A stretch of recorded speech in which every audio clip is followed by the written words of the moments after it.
God bless my heart.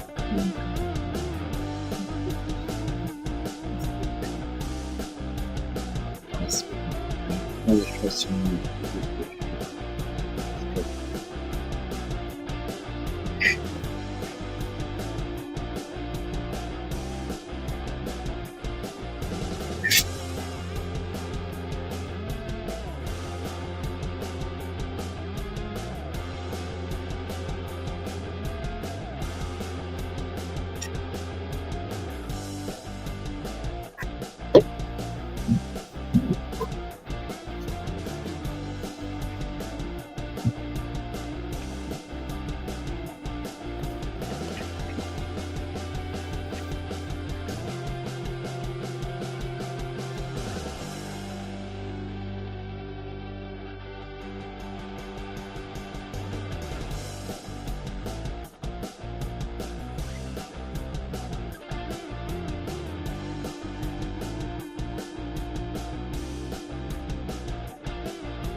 And welcome into another edition of the Football Friday Show. I am Josh Hennig. Thank you for being back with me for another edition of the show. You're tuning in on YouTube, on X. Thanks for wherever you are watching.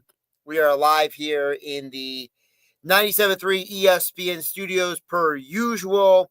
This is, again, the live stream only, not on the radio. You see the Football Friday Show for years on the radio, but now we do it just on the live stream. Just a couple of quick notes before we jump into it.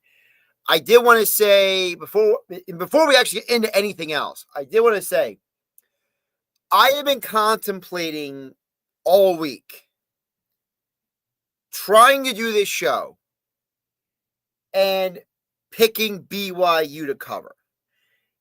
And I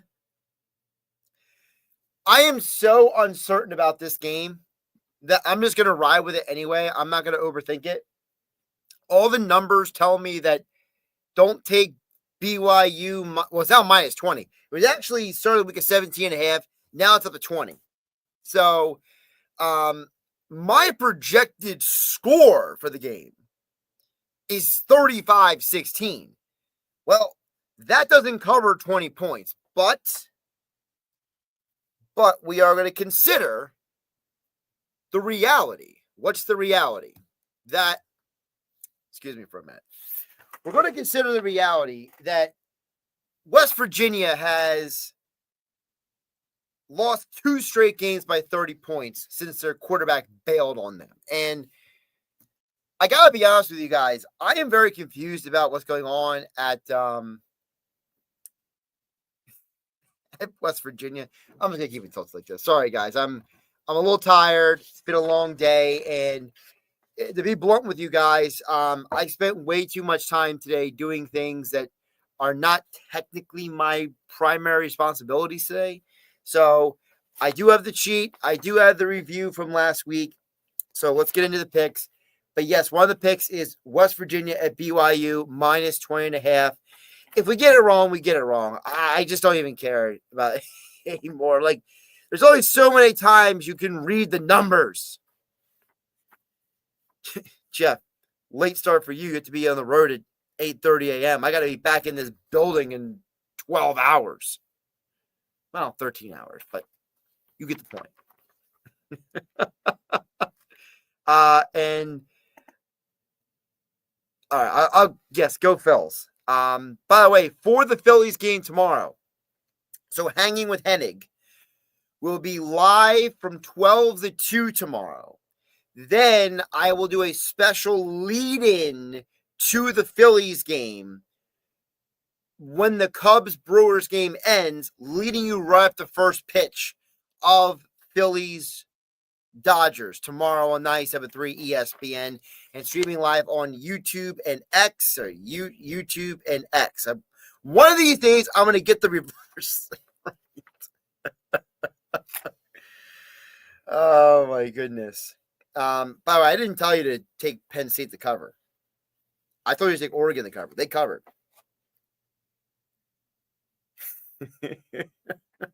I'll get Penn State UCLA in a minute, but we got to review really quick what happened last week.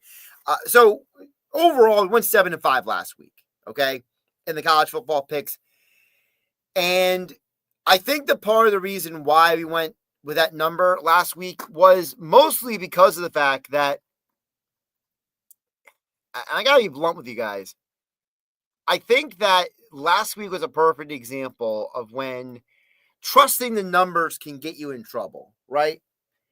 It's an example of how the numbers don't always tell the whole story. And I think that when you look at some of the games like Alabama, Georgia not hitting the over, for example, or you look at what was the other game I had a note? I should have put it on the cheat sheet, but I have another. So I track everything on my phone for the picks. But the Georgia Alabama game clearly stands out because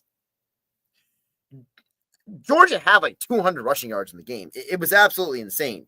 So there was no reason why they shouldn't have been able to cover that spread, but the over under, but they didn't. And again, that's where the numbers sometimes get you in trouble. Here's another thing. And I know, Jeff, you're asking me about UCLA, Penn State. We'll get to that in a minute. But we couldn't cover the UCLA Notre Dame spread last week. But it wasn't because of UCLA. UCLA did their job. UCLA stunk it up. The problem is Northwestern wasn't good enough. So you get not good enough. USC. Now, they scored 32 points. The over-under was 33.5. Now, here's the other part of the conversation that comes to sports betting before we get into the picks for this week and previewing the entire weekend here right on the Football Friday show. Josh Hennig hanging out with you on a Friday night, late night. I got the BYU West Virginia game popping on the screen coming up next to me in a few minutes on the television. Don't forget all odds, numbers, lines brought to you by Caesars Sportsbook.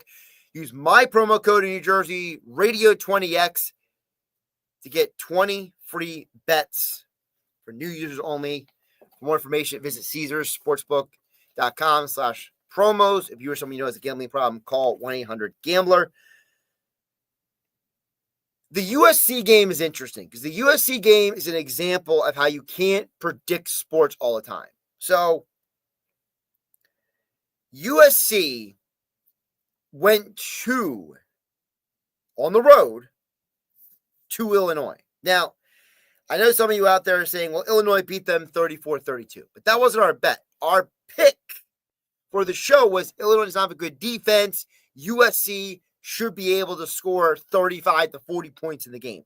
That was what we were going for. But what happened instead was, now again, depending on who you ask, this is where things get a little weird. The reporting came out this week that several USC players were so sick before and during the game that they were yakking before the game. Now, how does that impact the rest of us?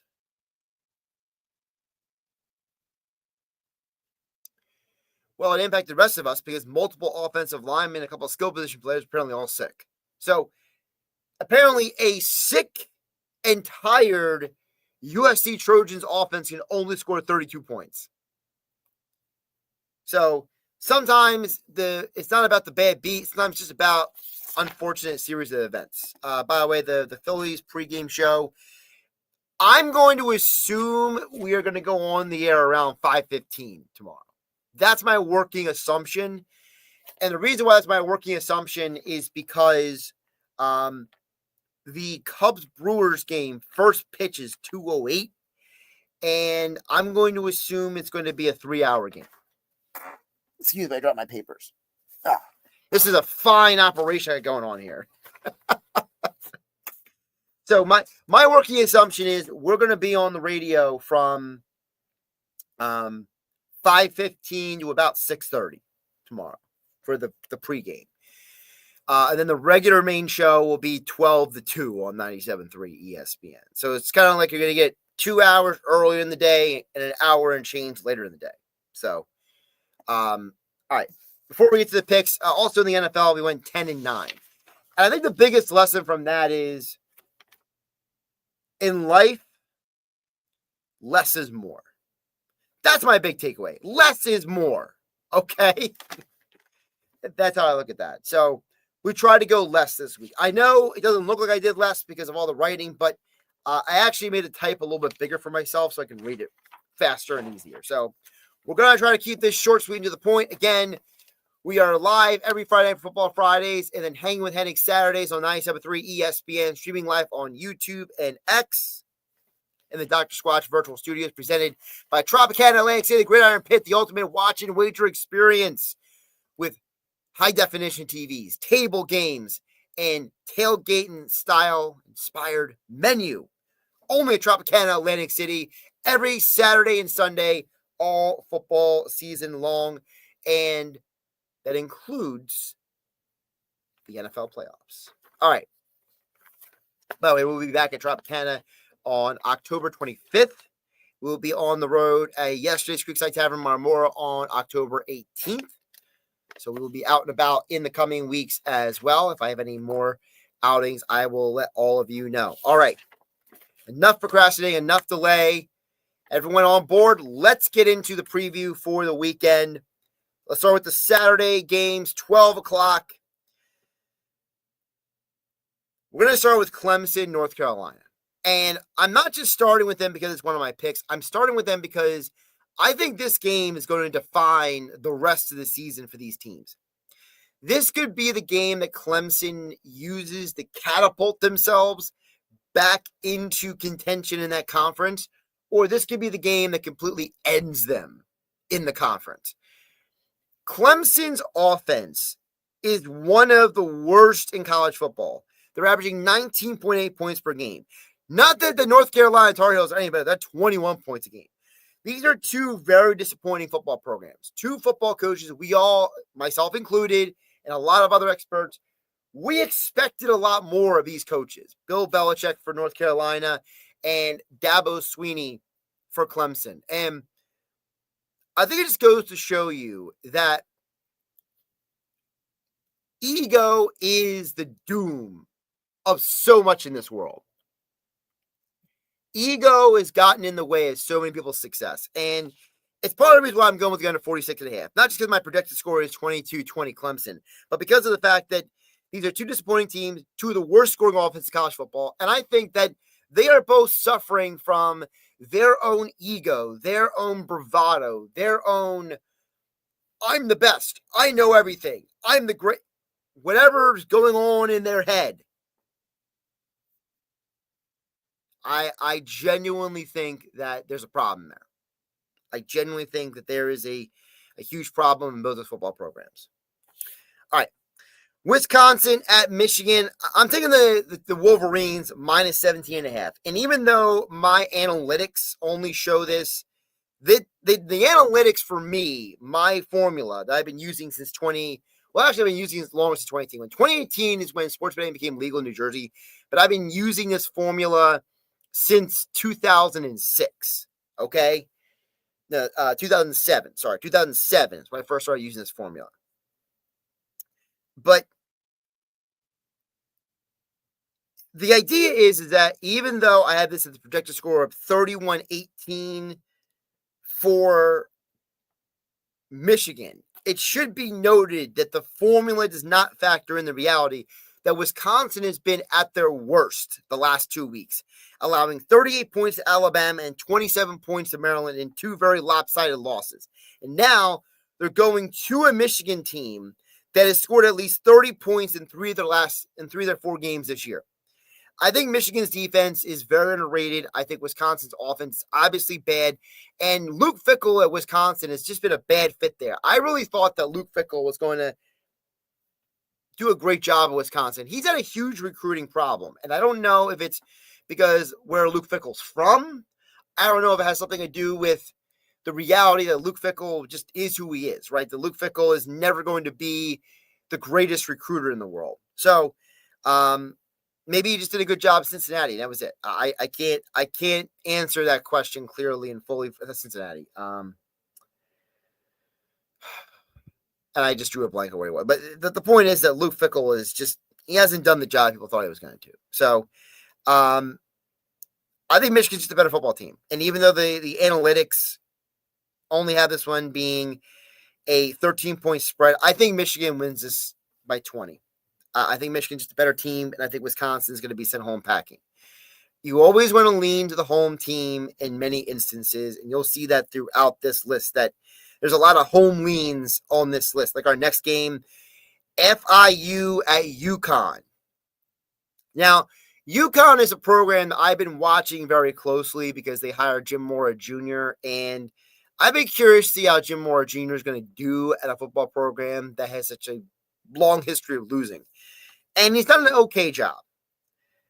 This is a UConn team whose offense is averaging 458 total yards a game. They're going against the FIU defense that is allowing 418 yards per game in three of their 4 games this year. The 4th game I removed out of the conversation was the Penn State game, because Penn State is obviously the best team that FIU's played all year. So I said, take Penn State out of the conversation. What is FIU's defense doing? Well, apparently they're bad against everyone. So I think UConn should be able to cover the 7.5 points. My formula has this as a 7-point win for UConn, 31-24. So I tend to think that FIU on the road is going to give up points. UConn is going to get it pretty comfortable. Not like a crazy comfortable win, but I think it'll be comfortable enough. And the other thing is, UConn is one of those schools where, because they're not a great football program, they're going to play even better at home than they would on the road. I think that's a part of this conversation as well. So FIU, UConn minus 7.5. Let's go to SEC country. This is a game that I was waffling a lot on because there's a lot of experts who think that this is a revenge game for Alabama, and that Alabama is going to come in, that basically Alabama had this as one of the games they've circled on their calendar.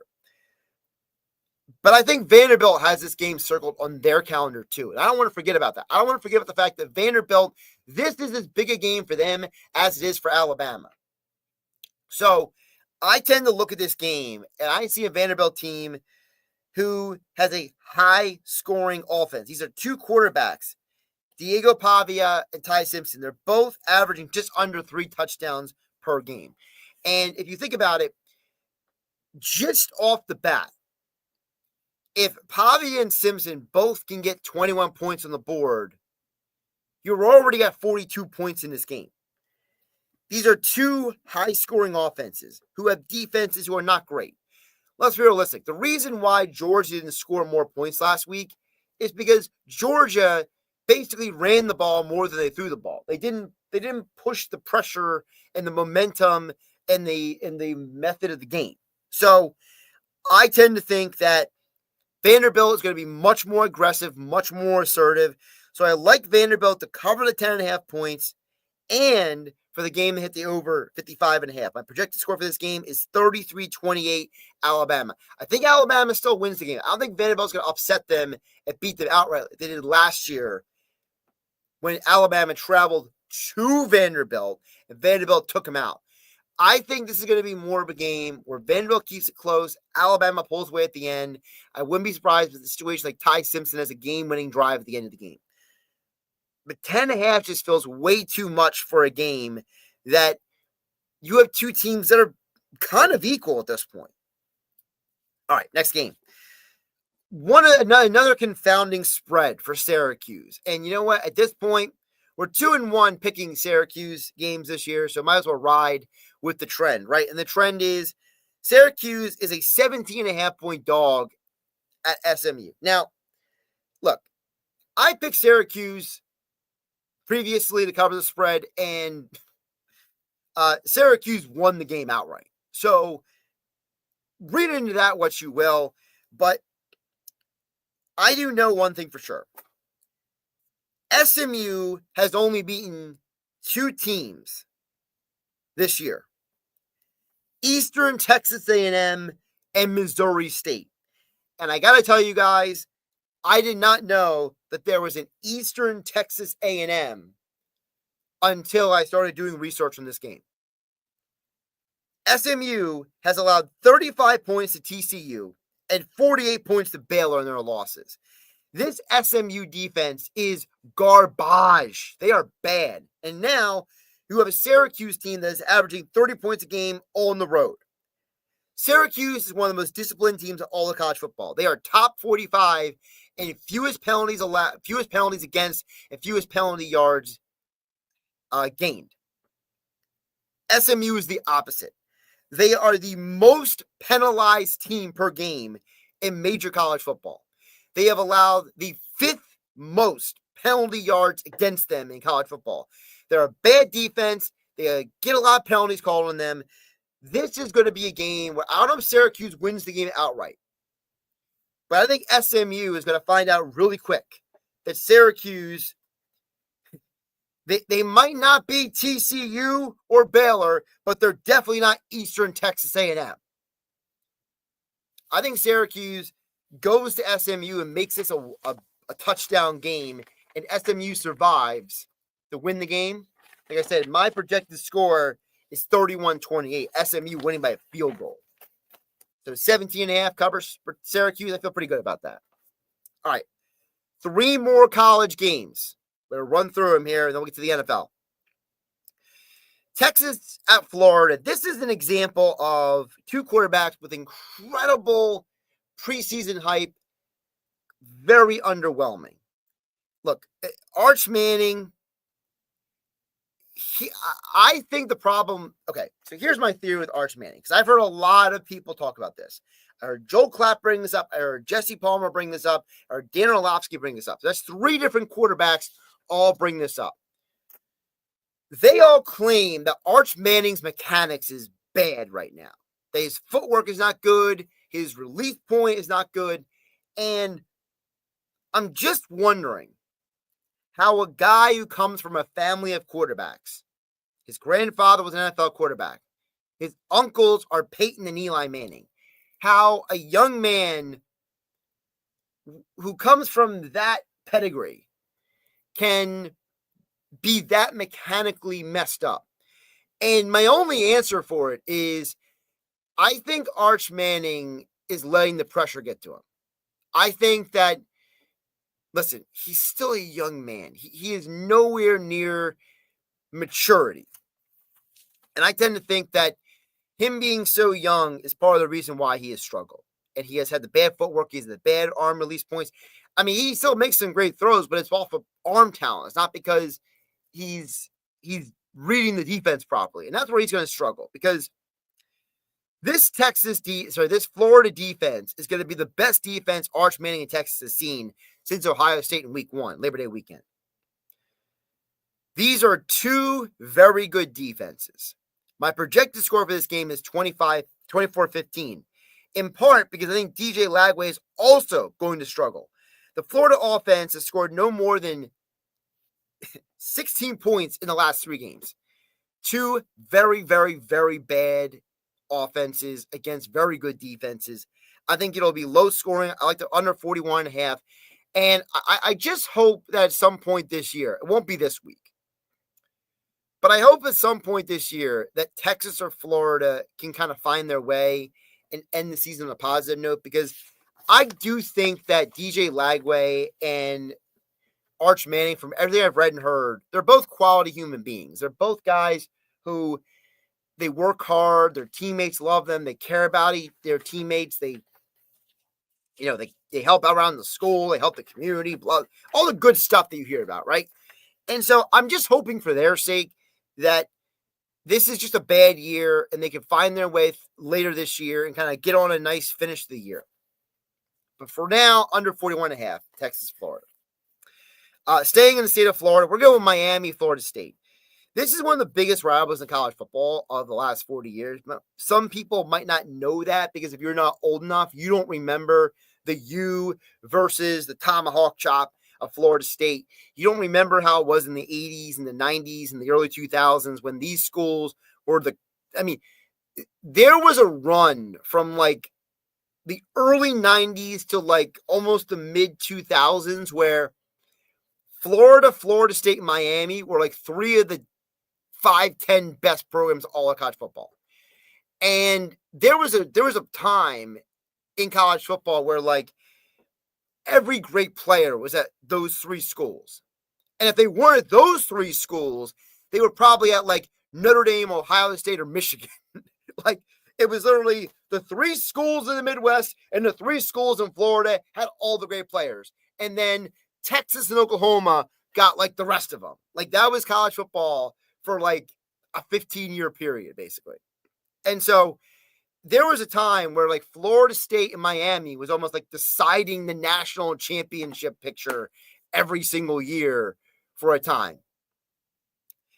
And it's been a little while since both programs were good at the same time. There was a point where Florida State was good years ago and Miami wasn't good. And then Miami recently got good again and Florida State wasn't good. And now you have two quarterbacks, Carson Beck for the University of Miami and Tommy Castellanos of Florida State, who are potential NFL draft prospects.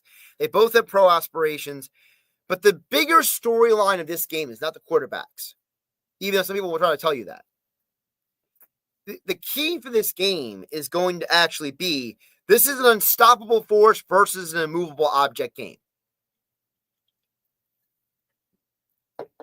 And what I mean by that is this Miami defense has allowed no more than 24 points this year versus any team. The Miami defense is way better than you realize. And now they're going against a Florida State team that has scored no less than 31 points in a game. So you have one team that has been incredibly consistent defensively versus a team that's been incredibly consistent offensively. I am having a lot of trouble picking this game. The only thing I'm sure about is going to be a close game. I think the Florida State plus 4.5, the number is almost even odds, which goes to tell me that the odds makers do not believe in that number. I think that my projected score, which is 31-28 Miami, I think it'll be a field goal kind of game. I think that Florida State's field goal kicker is not as good as Miami's. And I think that'll be the beginning of the end of it. And I think this would be a great, amazing game on Saturday night. I'm so looking forward to this game. First of all, I want to see what Carson Beck and Tommy Castellanos do on this grand stage. Florida State coming off of that just insane double overtime loss of Virginia last week. Miami is a team that has, they basically had a fight with Florida recently. And Florida is nowhere as good as Florida State. So I want to know, Miami's defense is great, but can their offense step up? Can Carson Beck live up to the expectations that everyone has for him? That's what I want to know. Final game of the the college football slate that I am interested in is Duke at Cal. Now you might be like, Josh, Duke, Cal, who cares? I'll tell you why you should care. These are two ACC teams that whoever wins this game is going to be the upset alert team of the rest of the year. I tend to think Duke is a Fugazi team. I think that this is a Duke team that people don't realize 25% of their points scored this year were week one against Elon. They are not as great of an offense as people think they are. Just because the stats show a big number overall, it doesn't mean that they're that great. And I think part of the problem for Duke is that they are one of the worst teams at time of possession in college football. They are 114 out of 133. That's bad, if you were wondering. That means 113 teams have a better, efficient offense than Duke does. Okay? And when you only, 25% of your points scored are in one game, the week one of the season, now they go on the road against a Cal defense that is allowing only 18 points a game. I think Cal is in prime position to win this game outright. I think they could be the most dangerous team in college football. Because remember, with Clemson out of the picture, right? Clemson is a team that we all thought coming into the year was going to be contender for not just to win the ACC, but to be a college football playoff contender. And now they can't even get out of their own way. So let me pull up for you really quick. And this is why Cal is interesting. If you've been listening to me long enough on 97.3 ESPN, follow me on my YouTube channel at Josh Hennig. I'm the kind of person where when I start watching at certain teams, I latch on to them because they're a consistent winner. I'm looking at Cal as potentially that team. And here's why. You look at their schedule the rest of this year. First of all, their only loss is San Diego State, at San Diego State. Fluke game, injuries, we let it go. Look at the rest of that schedule. Duke and North Carolina to come to Berkeley. That's a trip for two teams. I think Duke and North Carolina are not going to be well prepared for that trip.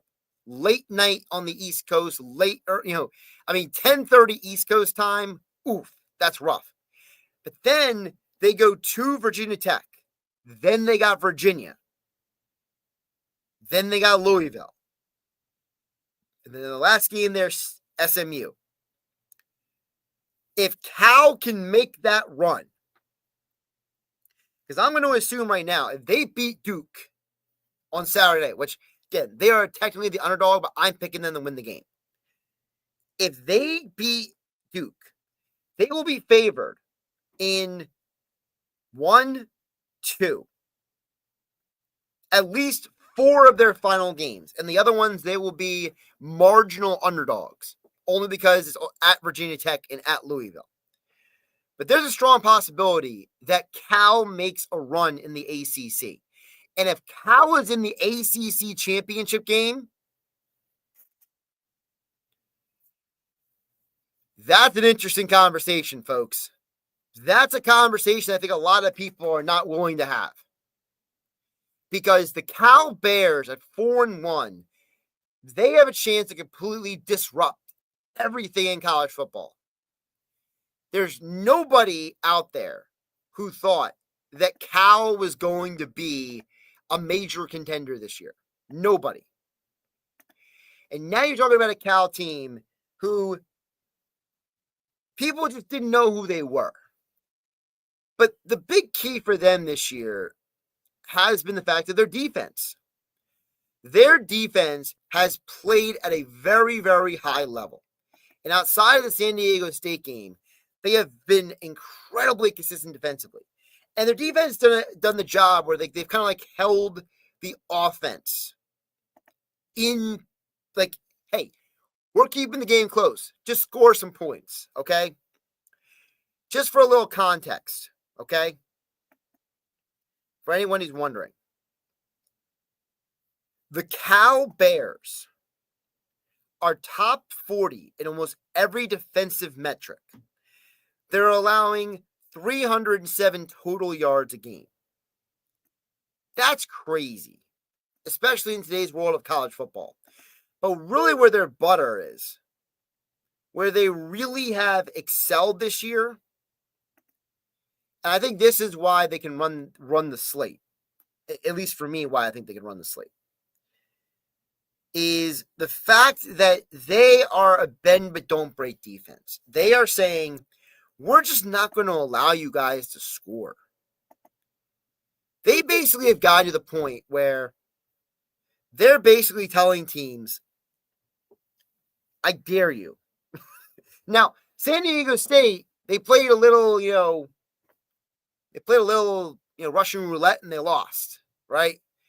But overall, Cal's defense has been excellent this year. And that's why I'm labeling them as, if they win this game, is what I think they will, they are a team to watch for. No, I'm not watching Miami, Florida State over the Phillies, okay? I'm just saying it's one of the best college football games of the weekend. Because it really is. I'm not going to lie about that. Listen, if you were to ask me my priority watching on Saturday night, it's obviously Phillies number 1. But I would say Miami, Florida State is a close number 2. Phillies are the obvious number one. The good news is most of the college football games I'm interested in tomorrow all go down before the Phillies game starts. But listen, I gotta have the Phillies on the main TV and then look over do the look over at Miami and Florida State during the commercial breaks. Nothing wrong with that. All right, let's get to the NFL. By the way, on college football on the year, we are 40-22.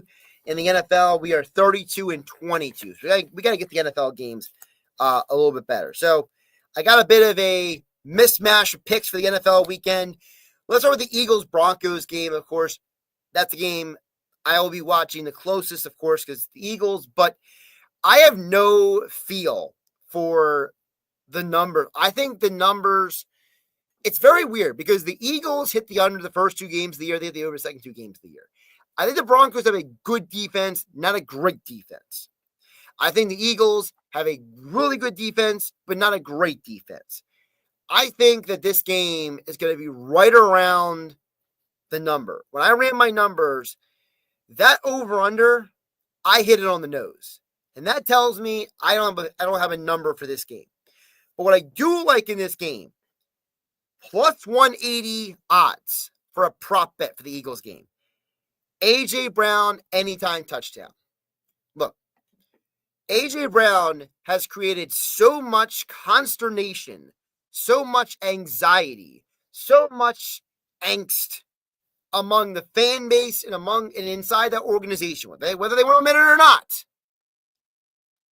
I think there's going to be a part of the game where A.J. Brown will score. It's the only thing I'm certain about except for the Eagles win. I think the Eagles win, and I think A.J. Brown, anytime touchdown. I'm sure if someone wants to do a same-game parlay and put Eagles money line with A.J. Brown, anytime touchdown, you could do that. But I'm mostly just going with A.J. Brown, anytime touchdown to pick. All right? The London game, which I hope I get to watch because if I can just be a jerk for a minute,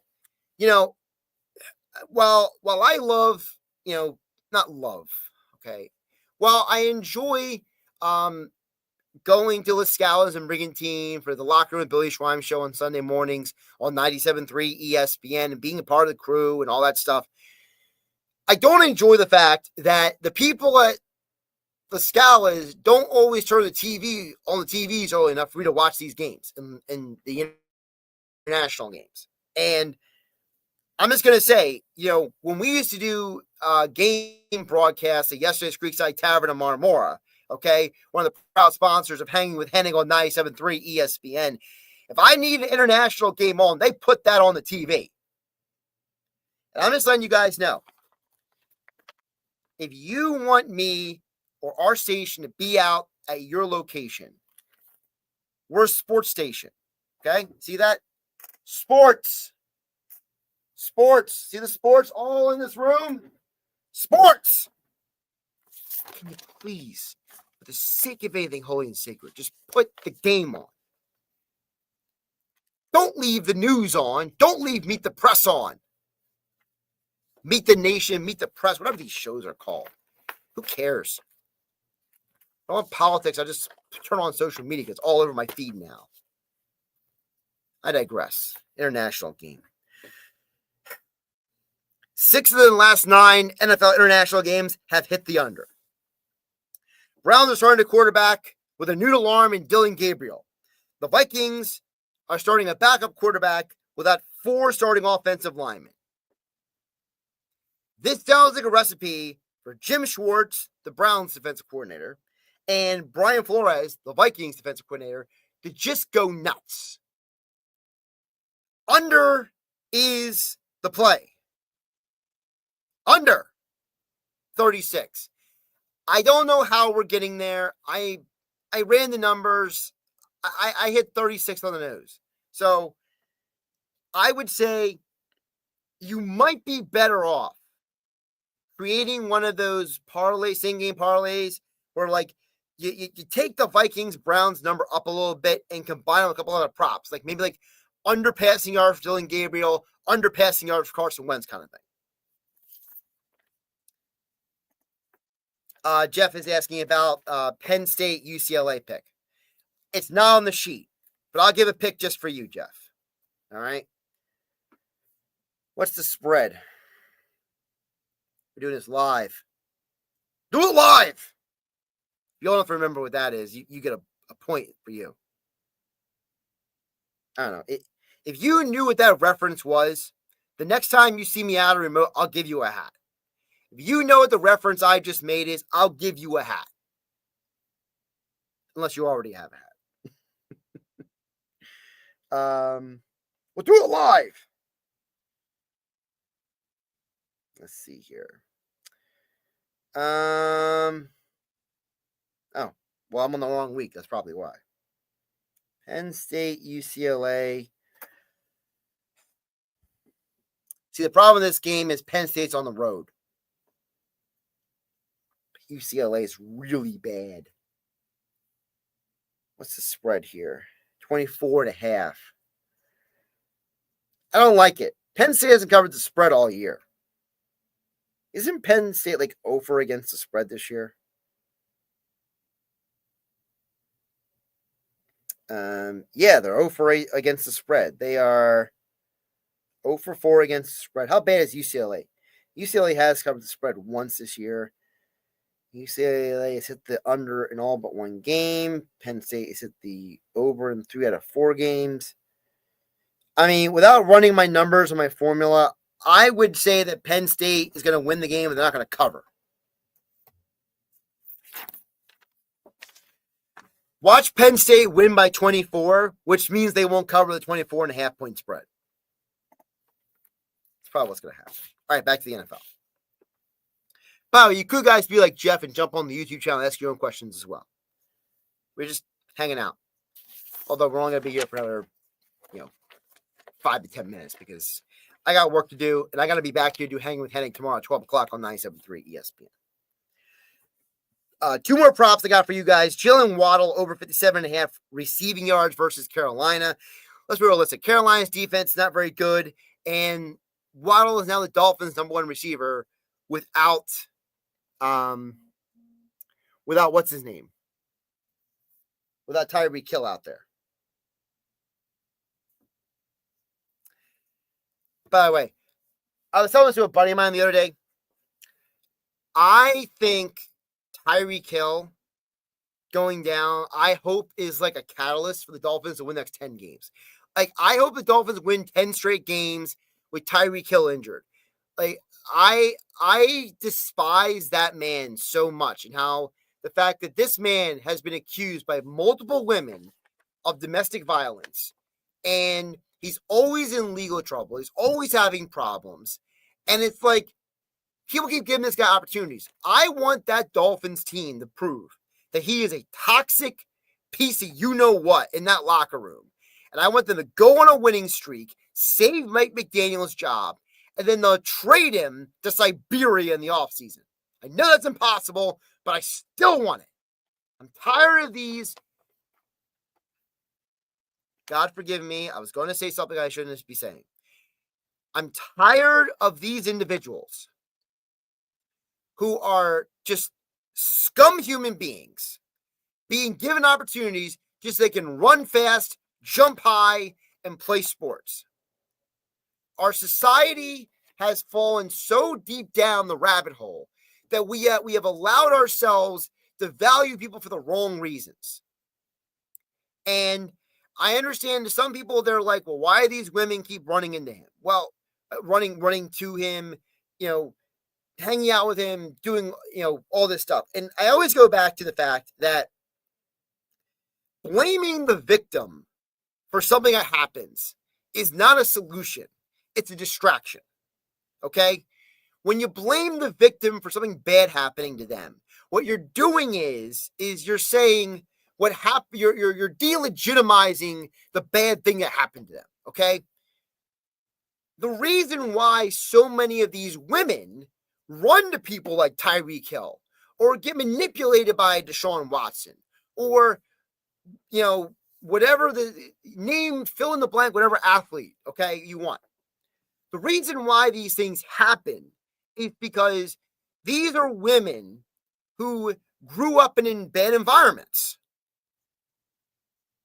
Psychology studies have shown us for years that people who lacked love and affirmation and structure in their childhood grow up to be needy adults. And their prime real estate, they're like magnets for these scumbags.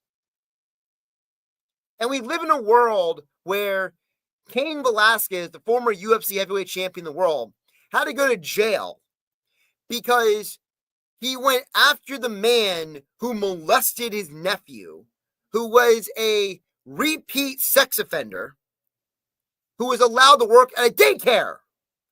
Cain Velasquez goes to jail. But the last time I checked, I haven't seen some big jail time for Sean Watson, Tyreek Hill, Kareem Hunt, Ray Rice. I think the only athlete I can think of off the top of my head who has legitimately served jail time when they should be serving jail time was Michael Vick.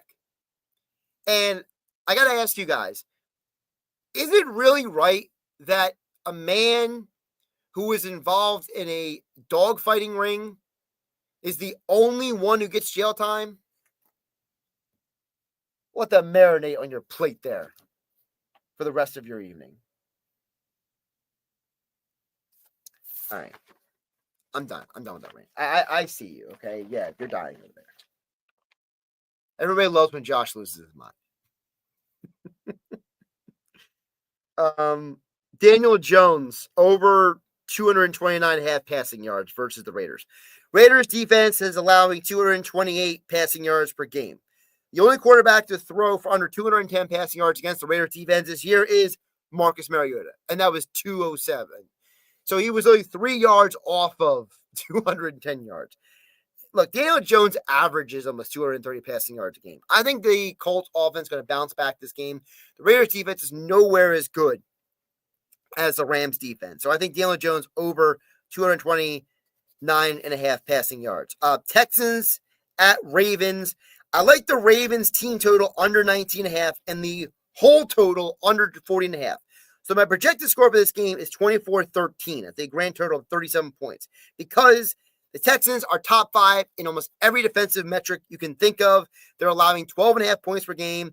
And Baltimore is hoping Cooper Rush can save them. And I hate to tell you guys, Cooper Rush ain't walking through that door to save you. He's in there to get beat up and lose to the Texans. By the way, did you know that Cooper Rush is trying to become the first non-mobile quarterback to win a game for the Baltimore Ravens since October 18th, 2018? Yes, folks, the quarterbacks who have won games for the Ravens since October 14th, 2018 include Lamar Jackson, Robert Griffin III, and Tyler Huntley. There's not been a stationary prototype quarterback to win a game for the Baltimore Ravens since October 14th, 2018, when Joe Flacco did it. Joe Flacco went on to have a horrible losing streak, go into the bye, lose his job, and the rest is history in Baltimore. I don't think that stat is changing this year.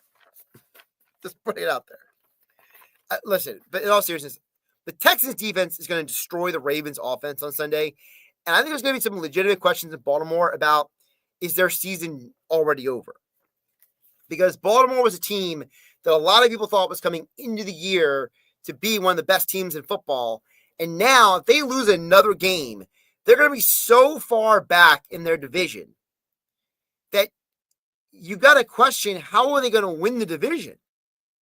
The Steelers can basically just stumble their way to the finish line at this point. The Steelers can go like 10-7, 9-8, and probably win the division. It's absolutely crazy. By the way, yes, for those who are commenting on the stream, BYU is up 14-0. The problem for those who don't know the whole story, so West Virginia, their quarterback transferred in the middle of the season. And this is where I hope the NCAA gets this rule passed, We got to stop with the transfer free-for-all, okay? I don't care how much money is out there for these kids. You make a commitment, you stay where you're at, you play out the season, and then you leave. I was always the guy who was for the athletes getting paid. But this is not athletes getting paid. This is people throwing money around who have money to throw around. That's what it is. All right, 2 more NFL games, and we're going to wrap this thing up. We're at the 51-minute mark of this show. What am I doing with my life? I'm still getting texts from people watching who are laughing at me, but it's okay. I'm here to entertain. Cowboys and Jets over 47.5. I mean, do I have to explain this one? 2 teams with bad defenses, mobile quarterbacks. Now, I understand the one concern in this game is the Cowboys, no CeeDee Lamb, no Kevontae Turpin, but I think they're going to be fine. That's a big run by Scotty Fox in West Virginia. That might be the best run of the year by West Virginia. Obviously, I'm kidding. But that's just bad assignment football by BYU. They'll figure that out. Anyway, look, I think Dallas is trying to salvage their season. I think Dallas really is really trying to win games. I don't think they haven't quit on the coach. They haven't quit on the quarterback. They haven't quit on the coach. There is a buy-in still in Dallas. And I think that they're going to try to go out there and just outscore everybody if they have to. Meanwhile, the Jets, they don't have a good defense, though, which is ironic because they have a defensive-minded head coach. But this is the problem in sports. We forget that coaching matters in football more than any other sport. You get the wrong coaches around a good head coach, he's going to look bad. He's going to lose games. When Andy Reid started losing his coaches in Philadelphia, that's when things started going downhill real quick. The same thing with Bill Belichick in New England. Same thing with all these great coaches. Same thing happened to Don Shula with the Dolphins in the 90s. The same thing happened for a lot of different great coaches over the years. And if it happened to the great coaches, who does Aaron Glenn think he is? All right. Final pick for NFL. NFL week. What is this, week 5? Week 5. Can't believe it's 11 o'clock at night. Patriots at Bills. Team total over 29.5. Look, the Bills have scored no fewer than 30 points this year in their 4 games. And I understand the Patriots have a good defensive core, but they have 3 starters who are questionable on defense. 2 of them have been ruled out for the game and put on injured reserve. New England allowed 27 points just 2 weeks ago to the Dolphins. And the Bills have a better quarterback, a better offensive line, and a better running back than the Dolphins do. I think this is one of those games where the Patriots are already not a good run defense. And now they got multiple defense starters injured. I think James Cook and Josh Allen have a big game. And I think Buffalo, my projected number for this game is 31-25. So if we're trying to get over 29.5, if you get to 30, you did the job. Now, I think the 25 for New England's a little high. I don't think New England scores that many points. I think New England is just too injured right now to make this game hyper competitive. I think the other problem is this game's in Buffalo. And we know the Buffalo Bills have probably one of the 5 best home field advantages in the NFL. If I was to come up with a list of the best home field advantages in the NFL, in no particular order, it's Philadelphia, Kansas City, Seattle, Buffalo. That's the big 4. I had to come up with a 5th one. I guess Pittsburgh. That's a tough one. I feel like the 4 are obvious because Kansas City, Seattle, and Philadelphia are 3 of the loudest. And then Buffalo is some of the most passionate fans in all the NFL. But finding the 5th one is difficult because now you're kind of like, well, historically, Pittsburgh has passionate, loyal fans. And when Pittsburgh has a lead heading to the 4th quarter and that renegade plays in Pittsburgh, there are people who say that stadium shakes. So if you get a football stadium to shake because you're that loud for entering the fourth quarter, you got something going for you for a home field advantage. I know the Saints have a great home field advantage. They have been good a couple of years. So do we still give them credit for the home field advantage? The team stinks. It's like the problem for New Orleans Saints fans is that their team has only been good for like 3 stretches of the last 50 years. There was that run when Jim Morris Sr. was there, and they had that incredible defense with guys like Ricky Jackson and Sam Mills. Then they had that run with that very, very short run with Jim Haslett, with Aaron Brooks as the quarterback, Deuce McAllister, the running back, and Joe Horn, the wide receiver. Very, very short run, but they make a couple playoffs. And then you had the Sean Payton run when they won a Super Bowl, and Drew Brees, and with like 15 years of, or 12 years, whatever it was, of excellence. But outside of the Sean Payton years, the 3 years of Jim Haslett winning, and then like the 3 years of Jim Morris Sr. winning, the Saints have been an abominable franchise. So can we really say they're one of the better, one of the better home field advantages? That can we really say that?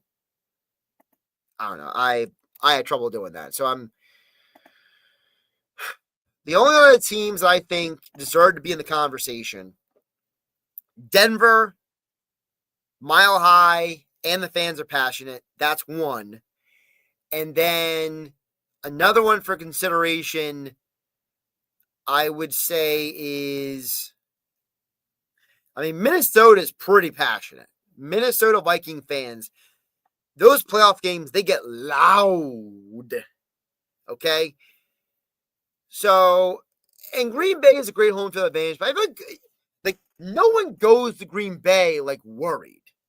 It's more like, oh, we're going to Green Bay. This is cool. Then you get there like, wow, these fans are loud. Whereas like you go to Philadelphia, you go to Kansas City, you go to Seattle, and you're like, you're sweating. You're like, are we going to win this game? Are these fans going to let us? We can't even hear each other. I think that's where my gauge is. So I'm going to stick with the original 4, which is Philadelphia, Buffalo, Kansas City, Seattle. That's the big 4. That's like the Mount Rushmore. And then after that, and like a next tier down, we'll call it. So we'll tier this. It'll be like, so loud you can't hear yourself. And then the next tier down is passionate fans for when the team is good, they rock the building. How about we call it that tier? So then we got Saints, Denver, New Orleans, Denver, Pittsburgh, and Cleveland. Cleveland gets nuts. Like, if you ever listen to a Cleveland game, like on the radio, like you can hear them through the microphone of the broadcaster. They're so loud. So I would say the top 4 is I can't hear myself. The next tier down is when our team is good, you don't want to come into our house. Like that will be the tiers. And then like the third tier is like, we love our team, but not as much as other people. And that tier is like that's so mean. That tier is San Francisco, Cincinnati. I'm gonna put the Packers in the second tier. Packers go in the second tier for sure. So there'll be 5 teams in the second tier. But no, the third tier is San Francisco, Cincinnati for sure. Houston Texans, they go in that category. Tampa goes in that category. When Carolina was good, that was a rocking home field. Baltimore goes in that category. I've seen some games where Baltimore fans leave early. Okay, that's like a cardinal sin. See, like I can't. And then Patriot fans, like New England, when that team was great, the fans were great. When the team stinks, the fans looking for more beer. Okay. And then if I was to throw one more team into the third tier, probably Colts, Indianapolis. Those fans get a little nuts too. Like the Peyton Manning, Andrew Luck years, and then the one Phillip Rivers year, yeah, they're up there. All right, that's the Football Friday show. Thanks everybody for watching. Remember to like, subscribe, share with your friends. We do this every Friday night. I try not to be here so late at night doing the show, but the reality is that I got so many responsibilities here at 97.3 ESPN that I basically do the equivalent of like 8 people's jobs at this point. So my apologies that I do this show so late, but hopefully a day in the future, sooner than later, we could do this show earlier on a Friday night, and I won't be so burdened with so many things. But until then, have a great night, everybody. I appreciate you, Jeff in Ocean City, saying he's looking forward. Come on, there we go. Looking forward to October 18th, 25 shows. Says I'll make appearance to hang out with Hennig. Well, thank you, Jeff. Yeah, so October 18th, we'll be back at yesterday's Creekside Tavern in Marmora. And then October 25th, we'll be back at Tropicana Atlantic City at the Gridiron Pit. And of course, Hanging with Hennig is back tomorrow, 12 to 2 p.m. on 97.3 ESPN. And then the final hour and change of the show, we will lead you into Phillies baseball on 97.3 ESPN. So I'll be roughly around 5:15 to like 6:30 p.m. on Saturday evening, leading you right up to the Phillies game that you can hear on 97.3 ESPN, and streaming live on the 97.3 ESPN mobile app is the Phillies game. Again, thank you for watching. YouTube, X, like, subscribe, share with your friends.